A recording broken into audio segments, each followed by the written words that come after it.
I think we'll have a few more people trickling in, but I think we can go ahead and get started. So, I think most everybody knows me, but just in case you don't, my name is Casey Craig, and I am the executive director for the Cute Syndrome Foundation. I also have two amazing kiddos, Lincoln and Stella is my SCNAA warrior. Today, we are actually kicking off the very first session of our fifth annual Meaningful Change series. It's kind of crazy. I actually had to go back and count them all because, like, gosh, I know we've been doing this for a while, but this is actually our fifth one. And this series, we always have a theme each year. And this theme is strengthening your toolkit, resources and support for families in action. So, we're trying to provide opportunities, provide resources to really empower caregivers along their journey, regardless of where you're at in that journey. And it kind of plays along, Carrie. You're going to hear talk about the evolution of a special needs parent. And so, I think depending on where you're at in your journey, you'll be able to identify where you're at on that evolution spectrum. And this is going to be a little bit different as far as how our meaningful change series typically goes, because we're actually kicking off the monthly series that we're going to offer with Kara. And that's what we're calling Caregiver Talk and Tools. And so I'm actually going to stop there and hand it over to Kara. Kara, I know you're going to do a little bit of an intro to who you are, and she's kind of a rock star. Honestly, I feel like we're in with like a celebrity at this point, and I'm so honored to know you and to have this relationship with you and be able to. Um, Talk about your specialty and be able to bring it to our families. So, all right, with that, I will hand it over to Kara. Well, thank you so much, and it's so great to be here. I feel the same way about getting to be a part. I've said this to you all before, but being able to kind of be invited into this community, it just feels like such an honor that I really deeply cherish and regard. I hold it in very high regard that I get to come in this way. And I can't see the chat, so if you need to tell me anything, you just tell me right here. No worries. Yep. Let's see, who am I a little bit? So I think the three, Casey, Shelley, and I met at the Global Genes Conference. And forgive me, I am getting over a little bit something, so I'm going to clear my throat. Um, we met at the Global Genes Conference, and I think it was back in 2021. So it's been a few years, right? Maybe Yeah, or 22, maybe 22. I it don't could be. remember. It's been a while ago. I feel like it. Who knows? But it was in that time frame, and we hit it off, and so there's a lot of history between then and now. And so, what brought me to the Global Genes Conference? So my son so I actually have 4 children. So I live in San Diego, California. I've been married for 21 years to my husband, my college sweetheart, and, we have 4 children together. So our youngest is our daughter, she's 7 years old, and then we go all the way up to, almost 18, which is my son. So I have 3 sons, and my second oldest son, his name is Levi. He's homesick today, so I'm putting that in there because if I need to take a quick break, I know you will all understand, and that is a real possibility. He is a multiple brain tumor survivor. So he was very unfortunately diagnosed when he was 2 years old for the first time. And he has had, as I think everyone here is familiar with, he's danced with a lot of hospitalizations and just, a lot of medical complexity. Additionally, we have a lot of behavioral complexities. He's formally diagnosed with autism.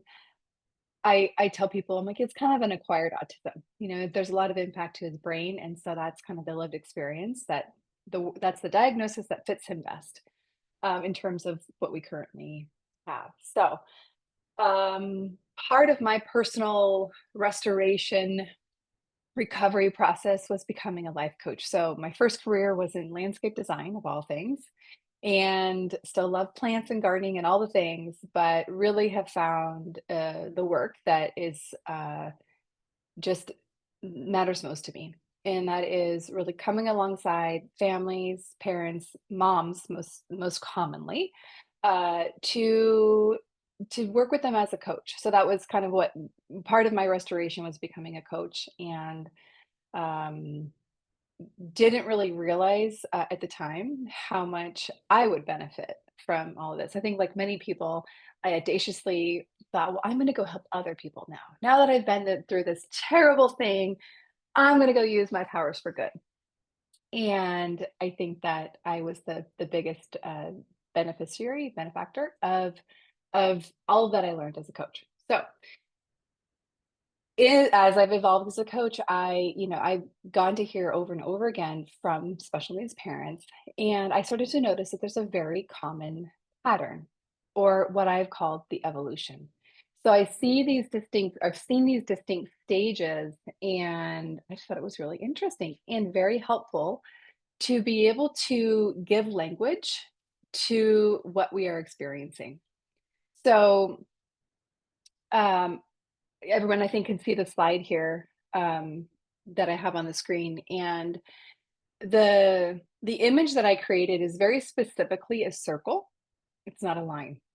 And I've also kind of tried to represent, I should maybe have lines that go like like that basically represent, it doesn't always go like this, right? You can kind of jump from one to another.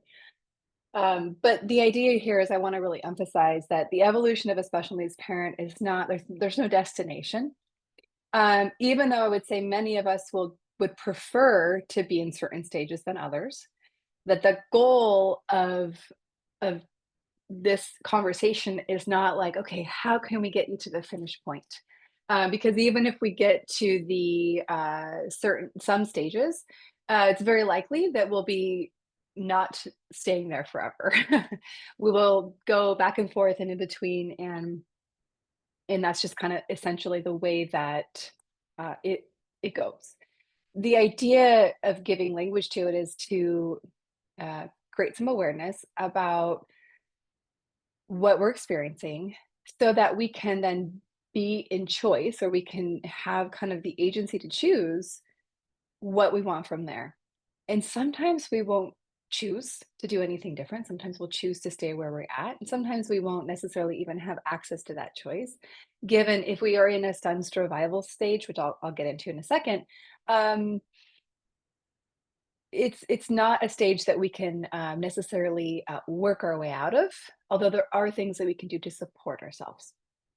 So, with that, clear my throat, and okay, so I'm going to go over each of the 5 stages, some probably in more depth than others. And what I want you to be paying attention to as I do that is kind of where you find yourself today. Uh, I really want to emphasize there's no like good or bad about where you find yourself. There's no like, oh, I'm in this stage. Um, and you might find you identify to be in different stages for different areas of your life. So maybe, there's a particular area that's feeling very survival-y, and maybe there's an area that you feel totally like you're in a different stage. So with that, let's figure out how to advance my slide. I have all my buttons covered. Let's see. I can do this. That worked. Okay. That worked. You got it. Yay! It's actually pretty easy. Turns out you just have to push the next one. Hmm. Okay. First stage, stunned survival. I think this stage is one I can say with certainty that we have all found ourselves in. And the experience I would like to highlight is that this is the stage where you are surviving. You're learning the new language. You are probably very escalated as it relates to your nervous system. You have real threats, like as in, is everybody going to be okay? And our body has brilliant ways of coping with this. And so a lot of times we'll feel very numb or unfeeling. We might experience things that you might have already heard about, like fight, flight, freeze. Like those are nervous system responses. And I think it's one of those things where we can, if we stop and really kind of acknowledge what our whole being has the capacity to do during these times, that it's actually a real gift that we can go into this survival mode, so that we can operate and function even when we're being, flooded with everything. So part of our operating system will create tunnel vision, which we won't literally actually only see, straight ahead of us. But what this does is our when we are faced with a survival situation, um, our body and our brain knows exactly what to do and how to tune out things that don't matter. So, like, it probably doesn't matter, like, what color wallpaper you're gonna choose when you're getting a new, diagnosis. When there's something, acutely going on with your child that, is threatening in any way. Could be an emotional threat, and it could be a physical threat. This is also times where, I think it depends on how long you've been, uh, doing all this. A lot of times, you'll get a lot of family support or friend support when they know that something is happening that has you in a stunned survival stage. Not always. I think there's a caveat here because I think if you've lived with disability for a long time, people a lot of times kind of just be like, oh, that's just kind of how it goes for them. Like they don't necessarily mobilize. Like when we face a new cancer diagnosis, people are like, oh, that's my cue. They probably need some help. So I think that actually is an important distinguishment in this space, recognizing that other people around you won't always recognize that this is maybe what you are experiencing. So this is a lot of times thinking of day-to-day needs. Like we're not thinking about what vacation do we want to go on in 3 years. We're thinking about like, how do I survive today? Or like, how do I pick my other kid up from school? That kind of stuff. So those are the common experiences of stunned survival. Now, I'm going to skip right now the actions for evolution, and I wanted to clarify that the actions for evolution are not necessarily like do these things and then you can progress to the next stage. Some of them are going to be instinctual. Some of them are going to be ones that you can actually intentionally do with some awareness. And like they're not good or bad. Sometimes it's just kind of going to be what we naturally do to kind of flow to the next stage. So that is that. And I'm going to mute so I can clear my, I didn't want to be over aggressive in the microphone. Okay. Stabilized yet self-sacrificing. So this is phase 2 or the second phase that I'm gonna highlight. And this is once you've established a new norm. This is once, okay, like we kind of through the part where it's really, really scary. Doesn't mean it's not still scary, but this is when we're stable. Like we actually kind of have some predictability, some routine back, some familiarity to our new situation or our situation that we find ourselves in. And one of the big uh, trademarks of this stage is particularly for mothers. I work mostly for mothers. I think fathers typically respond differently, but not always. Is that in this stage, it's the all in to help our child. And I think especially as mothers, I would say that like, okay, like this is a very much like the mama bear experience where it's like my child needs me. I will sacrifice anything to help my child. Like you really picture like I don't know. I'm assuming bears do this. I'm not like a like I'm not an expert. We all know that. But like they might go without a meal if they know we only have one salmon and like my baby's going to eat before I do. So I think this is a beautiful part of motherhood and I think I we are talking about it because for that mama bear, maybe she'll have like a couple weeks where okay, there's not as many fish in the river. We'll go back to normal later. But oftentimes because of the nature of this community and the diagnoses and the experiences that are part of that, um, the challenges are very long periods of time. So we're not meant to stay in this like self-sacrificing state for the rest of our life. So this stage also is very common to have what I call if then thinking. If I find a cure for my child, then I'll be okay. If I find a cure for my child, then I can rest. And I say that with all the compassion in the world because of course, who wouldn't want to find something to help their child?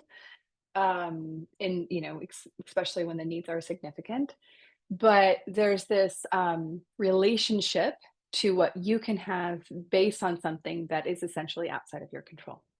So it's really kind of, very limiting. It's prohibitive to actually have any sort of experience of rest because you can't rest until, or you can't have joy until. You can't go out for dinner with your friends until. And actually, I just spoke, on my podcast. I forgot to mention I have a podcast, called the Special Needs Mom Podcast that you're all welcome to use as a resource. And the episode that came out today is about a mom that is in this stage. It was really interesting because I read her intake for me preparing for her to be on the podcast, and it was not from a place of like judgment at all, but it was like, oh my gosh, like she's very much in stabilized yet self-sacrificing. And she agreed, and she's like, "Yeah, definitely." And we talked about some of the struggles, like the real struggles of, okay, like, but and like, there's no cure for my son, and he has a degenerative disease, and like, what else am I supposed to do? So I think that's Mhm. something real to acknowledge. Kara, I was gonna jump in really quick. Yeah. I was actually like getting a if emotional reaction just thinking about myself in this stage. And I was stuck in this stage for years. Like, and so when we think about some of these, phases, there isn't, a right or wrong on how long we're going to stay in there. But I definitely stayed in this stage longer than I think I probably should have. And now that I can think back, the even just completely neglecting yourself. Like, Mhm, I mhm. just think about all those things that I was, sacrificing, which some made sense at the time, and now that I am out of that phase, I can go back and go, "Ooh, that probably wasn't the best decision in that moment." But it was definitely the phase that I was in and the thinking. So yeah, just wanted to point that out if you are in this stage, um, yeah, it's normal and it really stinks, but it's normal. Yeah, well, what I wanna highlight, thanks for sharing, Casey. I wanna highlight what you exhibited is really having compassion for yourself. In that, looking back in that stage, saying, "Yeah, I should have I stayed for a little longer, that might have been helpful." But, like, really, really acknowledging, like, "And I did the very best I could." Mhm, And that's all that I had to give, and that's all I knew how to do. I look back at myself in my early days, and I, like, look at pictures of myself, like, smiling, and but what I know is, like, I was like a hollow, like, I was not thriving, let's put it that way. But I look back and I was, but I was doing the best I could. That's all, mhm, right? And so thanks for right. pointing that out. Yeah. Um, and yes, okay, so what happens, I think, so you mentioned this critical piece is, well, I'll highlight that what moves us to the next stage is essentially, well, I'll move to the next slide. I call this stage the rebellion. And just because I guess I'm a little bit of a rebel myself, and I just like, I kind of like bucking against, like, don't make me do it. Um, so it's also, I also call it alone and afraid, because the impact of us neglecting ourselves and having that, like, singular focus is that we find ourselves alone and very afraid because we cannot change the unchangeable. And we maybe can acknowledge that, maybe cannot. But there's so many things that we desperately want control of but don't have. So this experience is alone and afraid. But this is the phase where I'd say that we start to the rebellion is about pushing back against, like, it may be more of a, like, okay, I actually, my health is impacted, and I recognize that if I keep operating from this place, that I actually won't be able to help my child. And we start to essentially exploit that complete abandoning of self. And again, there's no judgment, in any of these stages. But the rebellion is when we start to question, okay, maybe I can take care of myself. Maybe I can take a break. Maybe being part of a community, that's part of my disability or not, could be helpful. And so this is the kind of the when we start to see like a little bit of a shift. And also I think if you just think about like the time horizon, like where it's like you again, you've exhausted that survival in that like self-sacrificing state. And there's also sometimes this is the stage where resentment starts to grow, where there starts to be resentment of like you desperately love your child and sometimes you resent that they, not to their own fault, but that the impacts of their diagnosis are impacting you in this way, that you feel like you have to. And so it's very confusing sometimes because you're like, how can I love this child so much and also kind of resent them? So that is, I think, a very normal experience, normal feeling. You are not a bad person for thinking that. But that is a very common part of this phase as well. Excuse me. Okay, so this stage also is when we start to see a little bit we see it throughout a lot of them, but, like, we see a lot of critical, nature of self and start to judge ourselves.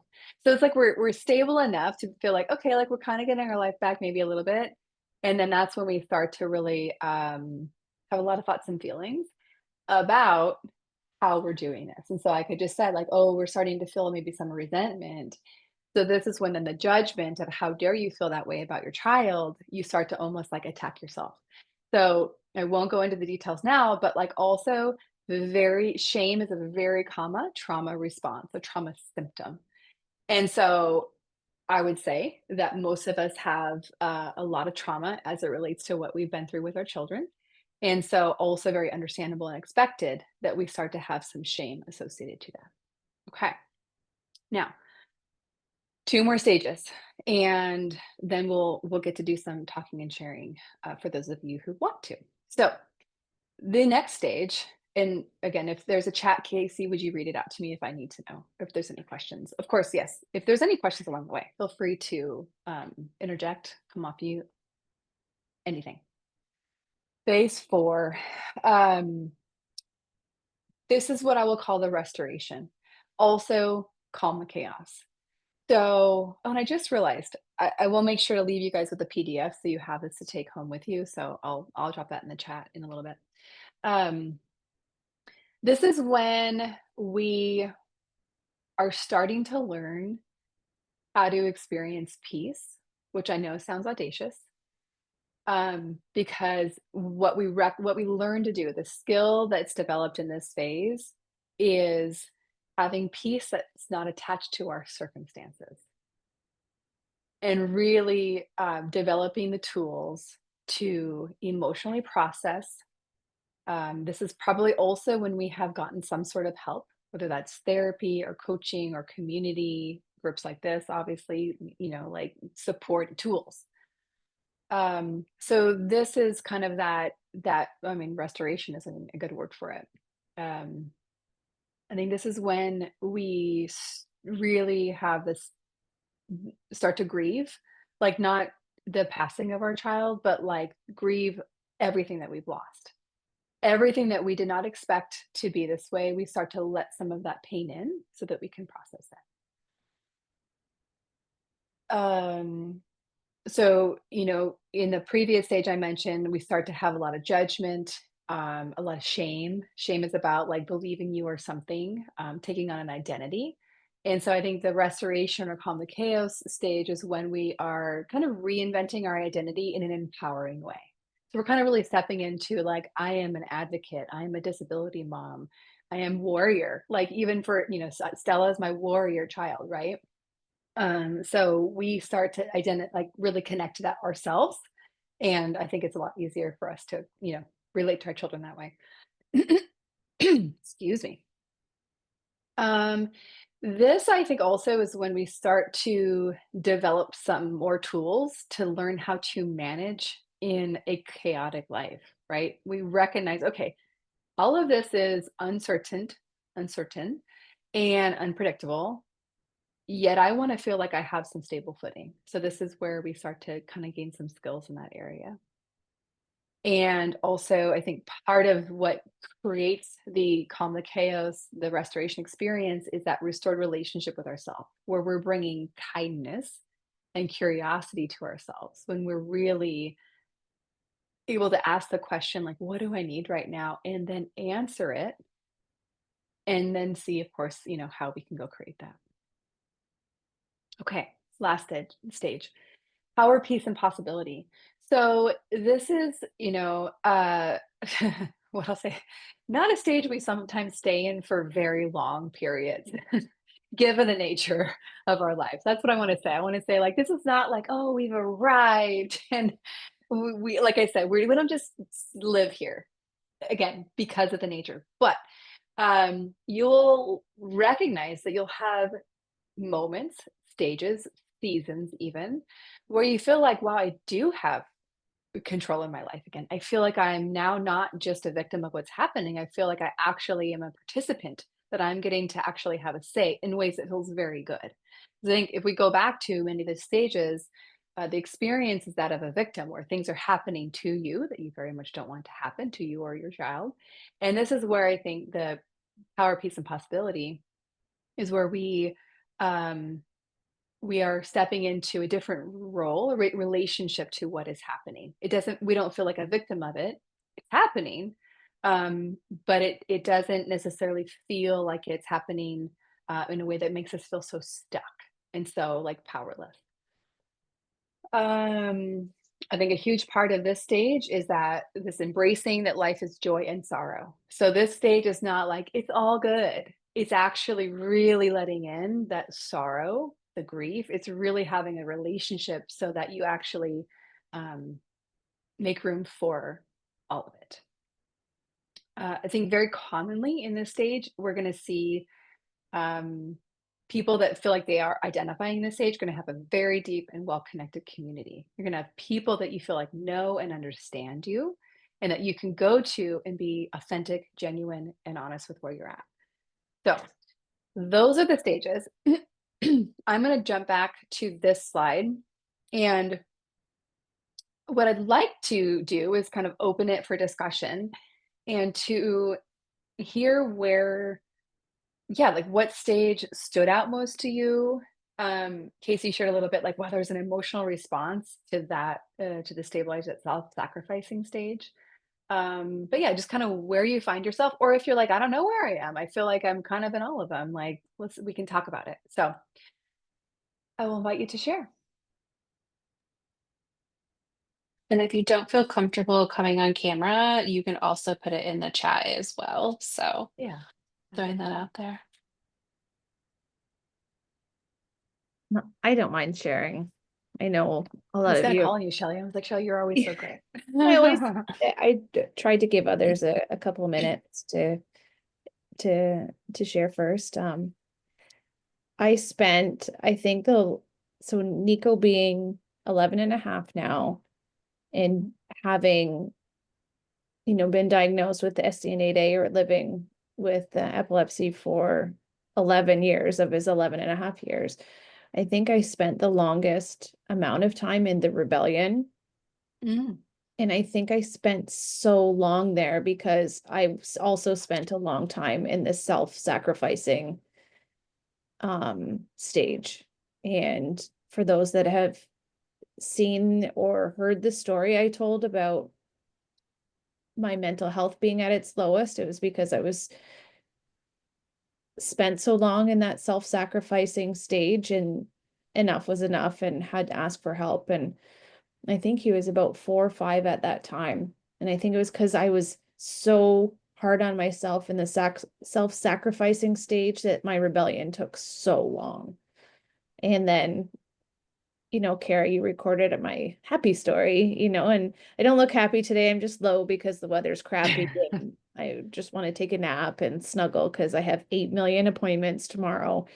Um, my rebellion was tough and it was a lot of work, but the restoration was so worth it. And the power, peace, and possibility that is now is it's cool, like I'm lucky with Nico that we're just living that life of behavior. And it's really bad right now. We're, at a low point where he actually told us last night, I love being bad. So you're like, great. thank you for the transparency, Nico. This So when you hear stuff like that, you're like, great, so this isn't going to end. It's just going to get worse for a while. So I'm in it to win it again with the behavior, but what can you do? Yeah, well, yeah. What can you do, right? You sometimes can't do anything, right? Like No, sometimes that, and I think that's part of the, um, it's part of moving through the different stages is really, really grappling with like the acceptance of like Nico. I was gonna, I was gonna say Nico's gonna be bad, which is not a necessarily like that's an interpretable thing. Like who says he's bad? Like maybe he's just also his idea of bad, um, yesterday he was bad a lot. He touched a girl's bum at school. He yelled in class in front of the teachers, I don't care. It something about it. It was just like he was like, whatever, everybody, nothing matters and who cares? Like, so he's not hurting anyone, he's not hurting himself. So we're okay. It's just annoying behaviors. And when I say annoying, he bothers this certain student all the time because he gets a reaction from I was her. gonna say And probably because he gets a great reaction. yeah, and then I also found out that when he was doing some, he was just being loud, and he really likes to stim by banging on his desk, but also bang on it for attention. He's like, I sat with Miss Stephanie today. I'm like, great. That sounds like you really enjoyed your punishment. So, yeah. Yeah, oh, I think recognizing that sometimes there's not a punishment that's going to change our kids' behavior. So I have a child who acts in very unexpected ways, and it was very affirming, I think, when somebody at school said, "Yeah, I feel like if he was going to learn this, he would learn it by now." Like, so we just have to accept that this is a behavior that we have, and yeah, and so like, okay, so we have this behavior.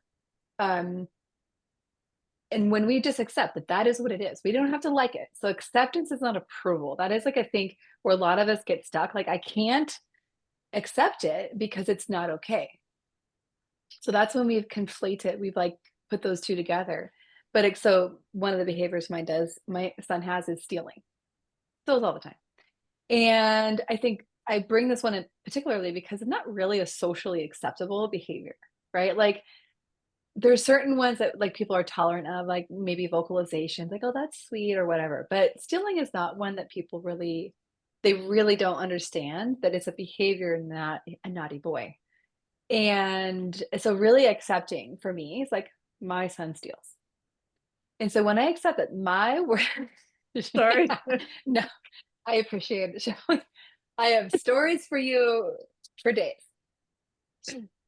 And you have to laugh. You have to laugh at them, right? Because it's like, who would have thought? Um, but my reality is that I live in a world that my son steals. And so I have to then, I should say, the opportunity I have is to make choices and accommodations for the reality that I have versus being like, it's not okay. How can I get him to stop? And I can still, we are still, it's not like we're like, oh, okay, you did it again. Let's just not, like, we'll still talk about it. Like, we're not going to give up. Although sometimes I take a break because I'm like, you know what? Like, it's certain points you just have to take a break because it's too frustrating. Anyhow, but I think that acceptance is a thing that kind of is the gateway for us then saying, okay, this is the reality I have. Then what? What do I need? What do I need to survive this reality? And the random example popping in my head is like, okay, like let's Shelly, it's gonna not relate to this one, but like let's just say you live in a place where it's 120 degrees hot, like really hot. So that may fit your fancy, it may not, but that's when you say, okay, it's 120 degrees. What do I need to survive? I'm thinking air conditioner. I'm also thinking a margarita. No, I don't know. But like rather than saying it shouldn't be so hot, I wish it wasn't so hot. Um, yes, you could also say I need to move, and you can change that to some degree. So somebody wrote in the chat, they did a direct message, so I'm not going to say their name. feel like they're a little bit in all the stages, but also feel like they have PTSD. It's very likely that you do. And so to the capacity that you have, that's where I'd say seek some support. There's actually support, very specific and useful support for processing the traumas that we have been through. Now, I'm smiling because I'm like, it's very likely that that's not going to be a one and done because the nature of our lives is that the traumas may continue to come. Very ironically, at the time a few years ago now, I was stepping into some therapy to really work on some trauma. Um, I had signed up, I was all excited about it, and then by the time I got into the therapist to work on it, we had a whole new diagnosis that was a pretty big diagnosis. So I thought, "Well, isn't that funny?" I thought I was here to do some work on the past, but it turns out I'm gonna really need you for the current. So that's sometimes how it goes, and that's where I'm just like, you know, to as much capacity so as you have to see if you can create some support for those stages. And a good therapist will be able to really work with you in really supportive ways. Um, okay. Sorry for the throat, you guys. So yeah. Kara's Uh, going to jump in real quick with that comment in the chat. I thought it was interesting because they said that it takes them a while to actually realize what stage or phase they're in. And I thought that was really interesting. And I was curious if you have any, tips on that of, checking in with ourselves of where are we? Do I feel like I'm fitting in one of these phases? And what can I do to essentially, you survive, or if I want to be in another stage, what can I do to get there?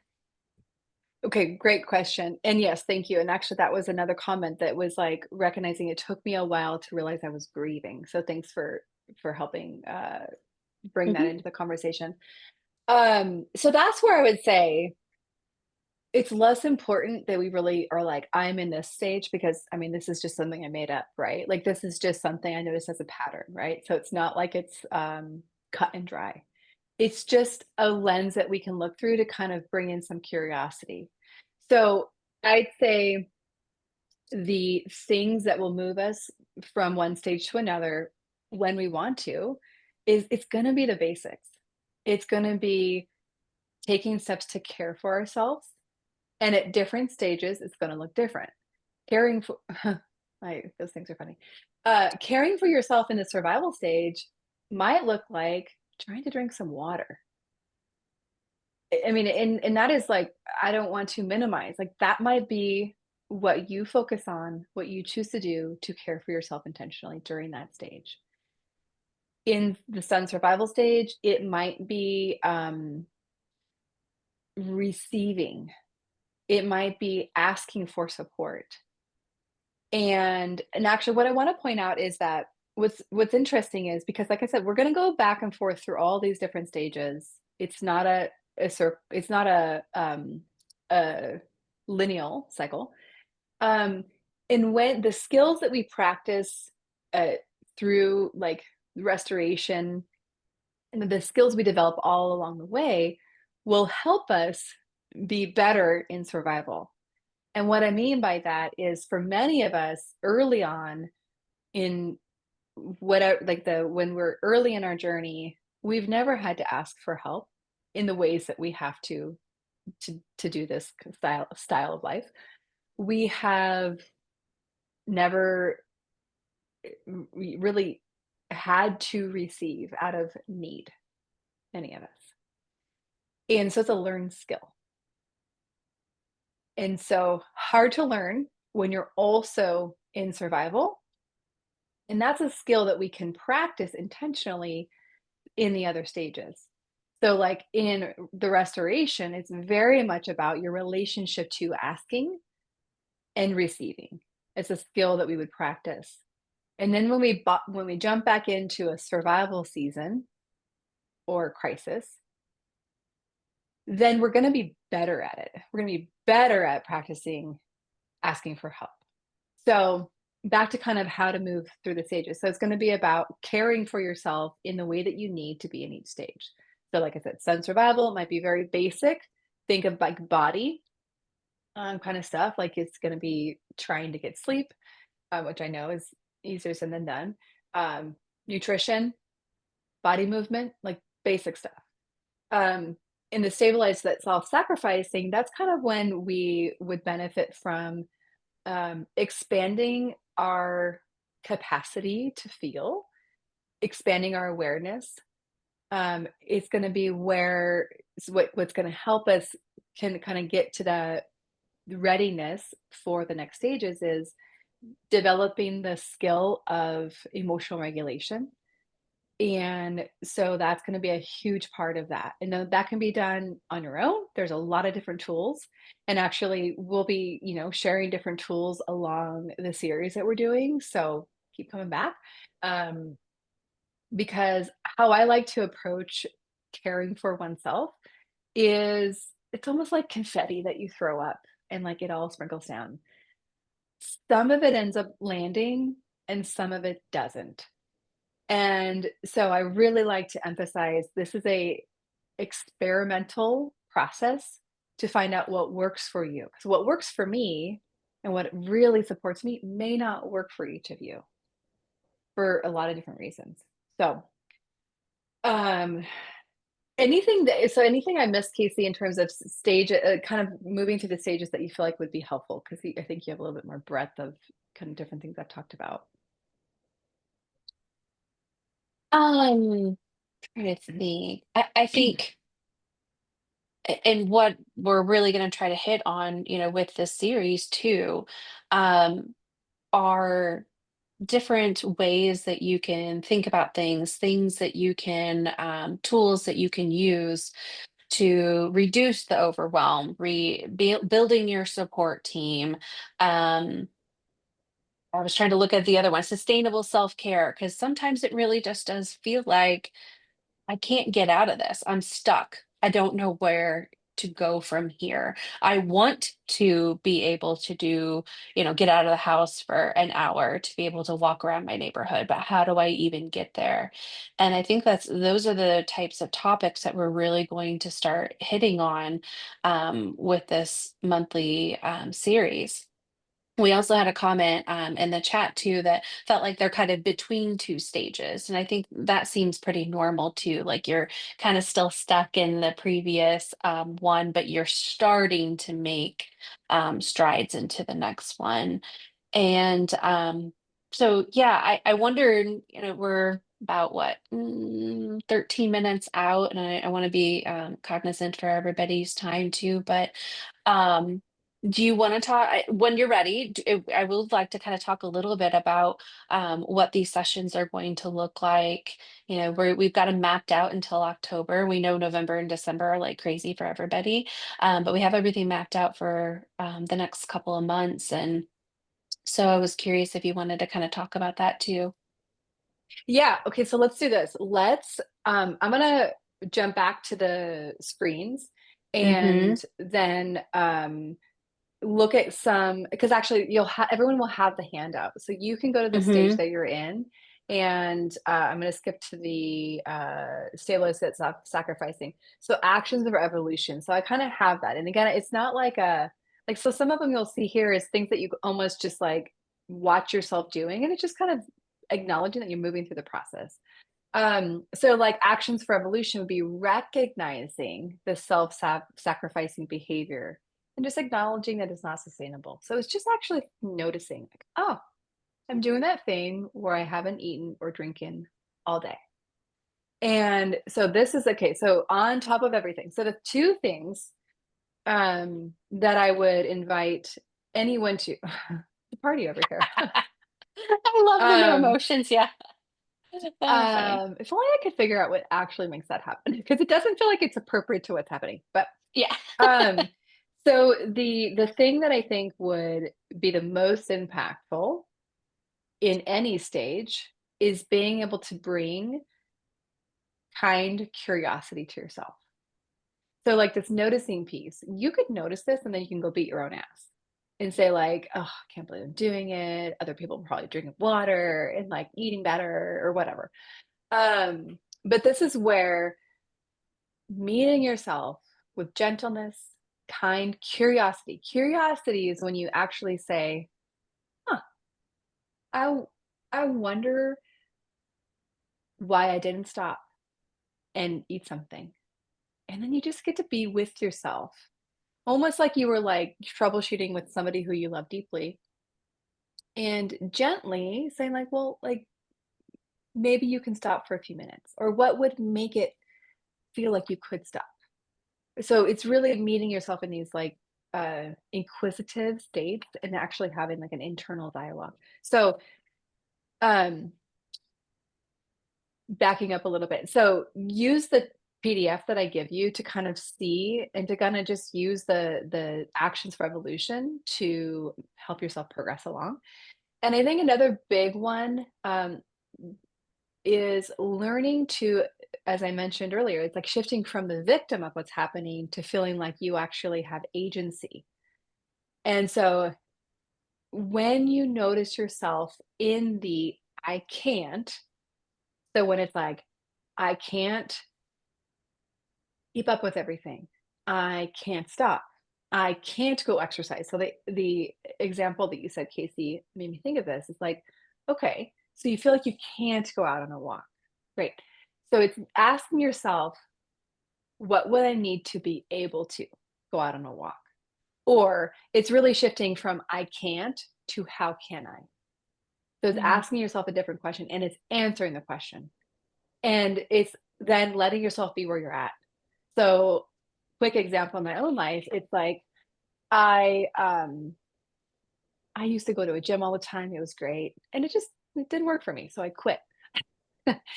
And or it wasn't working for me in the season. So I was like, "Oh, I'm gonna do the Peloton. It's gonna be great." And predictably, there's not been a lot of Peloton activity in my garage. But what felt accessible was walking. So I was like, you know what? What I can do, what feels accessible and what I feel like I can do every day is I can go walk. And so that's what it's like instead of saying I can't find time to go do these exercises that I don't want to do because I don't want to get sweaty. It's like the whole process, right? Um, Right. I can go walk and I'm gonna go walk. And so I think there's like the letting it be enough, right? So it's like, okay, yeah, it's not the season for me to go do the bigger, stronger workout. Okay. So, um, yes, use this little PDF, and actually, I am gonna drop it in the chat right now so that I don't forget. Or do you want to follow up with email, Casey? What would you prefer? I can follow up with email. I think that's Follow up fine. with okay. So I Yeah. will email it to you. I do have it already, but also I'll email and then you can email it to the people that showed up today or with the recording. So actually that will be important. And so let's talk about the next series. So um yeah, so Casey and I kind of brainstormed for a little bit, taking input and feedback of different things we've done with the community here, and wanted to create a space where we can. So we're calling it caregiver talk and tools. And the idea is that we're going to come together around the idea of like, how can we support ourselves to like strengthen our ability to do this, both as individuals, as it relates to our lives, and as it relates to being a caregiver. And of course, how we're caring for our loved ones. And sorry, I didn't mute my phone before someone was calling.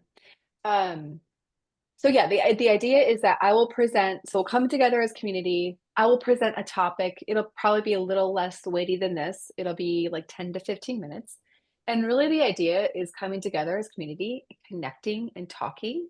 And so it's not going to be super formal. It's a place to share, to be known, to be seen. Um, and to get any sort of support, that I can offer through the lens of coaching or the topic that I'm talking about. And so that's it. And the idea will be like there'll be an invitation at the end to like apply something, to take a specific action, or to kind of just say, hey, I'm going to practice this particular thing moving forward in service of supporting myself. So, yeah, the topics really, are things that'll be hopefully very meeting you all where you're at, and what's going to be really helpful. And feedback's always welcome. So if there's something that Mm. you really want to see or really didn't like, we want to hear that. I want to hear that so that we can meet you where you're at. So, what else did I miss in terms of what we talked about, Casey? Did I miss anything to highlight in terms of the series? Yeah, I think it's mainly, like you said, a time for us to come together as a community, but also actually take something back that is useful that we can use. Um, I know, so you were talking about counseling and things like that. My very first counselor that I went to, um, she was a great motivator. And so I would tell her, all my my woes, and she'd be like, "You're just doing such a good job. You're just doing a great job." But I left there going, I have nothing to go from. Like, you didn't give me anything, no tools, no nothing. All I know is that I'm doing a great job. Like, thank you, but that's not what I'm coming here for. And I think that is the piece that we're really wanting to take from this, is to have topics that we know are relevant to our life, be able to discuss it and feel connected that we're not alone in those feelings, but also something to take away, something that is going to be helpful for us in our day-to-day life, to be able to um, feel, and actually, yeah, it's just helpful. It's a tool that we can use to maybe out of whatever area that we might feel like we're stuck in, or that we need extra help. And so the next one, we're looking at it. The topic is mapping your overwhelm cycle, and I think we can all relate to that. And I'm really excited to move forward with that one. Yeah. And so well, I want to emphasize when we promote this, and also to everybody here today, is that it's designed to be very interactive. So as Hmm. much as possible, being able to if you can't come off screen, just have your voice accessible. Um, but it really will be space designed for interaction. So Yeah. And I guess Kara, I I'll know we were talking a little bit offline before this, and we decided to record this episode because it's part of Meaningful Change series. It was a little bit more, more information heavy than what our future topics will be. But I do feel like in the upcoming months that recording is probably not going to be a good fit for that. I think I really do want there to be opportunity for people to feel comfortable coming on screen. And so I think that might make people feel a little bit more welcome coming on camera, knowing that it's not going to be recorded, but it's going to be a more informal meeting for everybody. Yeah, thanks for saying. Yeah, I wholeheartedly align, because I think one of the if I was meeting formally with somebody as a coach, and I think these ladies know, some of the ladies know that, like, in the coaching context, it's considered a confidential space. So if I were engaging in a coaching relationship, that's one of the first things that I lay out there, because we have to feel safe to share what we're actually experiencing. And so this is not as formal of a coaching space, but me being the nature of the work that I do in coaching, that I think that that's kind of the design, is like giving you 1 hour of 1 month to come and to maybe engage in a conversation that, like, you don't necessarily step out of your normal routine to do, but that will actually give you a little bit more space than you had before. So that's going to be the idea. And yeah, I mean, it's a great place to kind of leave off and to launch off. I'm Yes. excited. I am excited too. And for those of you that may have thought about doing the Pathway to Peace that we offered the last 2 years, this is going to be a similar, space, a similar, um, outline, but what we were hearing from our families was that, man, it's really hard for me to be able to say, yes, I can be there twice a month for 6 months. Like it was just a lot to commit to. And so we're hoping that we can kind of pick and choose. Okay, these are the things that we felt really helped our community during Pathway to Peace, but an opportunity to be able to show up, once a month or every other month, depending on your schedule. So I'm excited. I think it's going to be good. And I would love to see all of you there next month. Yeah. So, Stephanie and Teresa, thank you so much for being here. And Shelly and Casey, of course. It's so good to see your faces again. And we'll very much look forward to seeing you all next month. Sounds good. So I do want to plug in really quickly. Thank you to our sponsors. We have two platinum Mhm. sponsors, our Praxis Precision Medicine and Neurobiosciences, for hosting this Meaningful Change series so we can get all of these tools into your belt so we can continue on this journey. All right. Thank you Well, to the thank you, sponsors. Boo. All Yes, right. huge help. All All right. right. Bye, guys. Bye, Thank you, ladies. All right. everybody. Bye.